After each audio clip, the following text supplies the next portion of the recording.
আমি যদি হতাম বনহংস, বনহংসী হতে যদি তুমি কোনো এক দিগন্তের জলশিরি নদীর ধারে, ধান ক্ষেতের কাছে, ছিপছিপে স্বরের ভিতর এক নিরালা নীড়ে, তাহলে আজ এই ফাল্গুনের রাতে ঝাউয়ের শাখার পেছনে চাঁদ উঠতে দেখে আমরা নিম্নভূমির জলের গন্ধ ছেড়ে আকাশের রূপালী শস্যের ভিতর গা ভাসিয়ে দিতাম।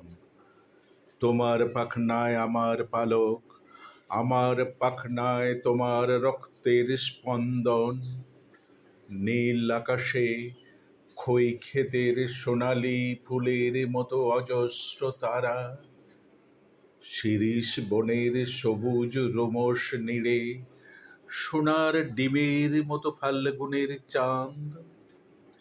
হয়তো গুলির শব্দ, আমাদের তির্যক গতিস্রোত, আমাদের পাখায় পিষ্টনের উল্লাস, আমাদের কণ্ঠে উত্তর হাওয়ার গান।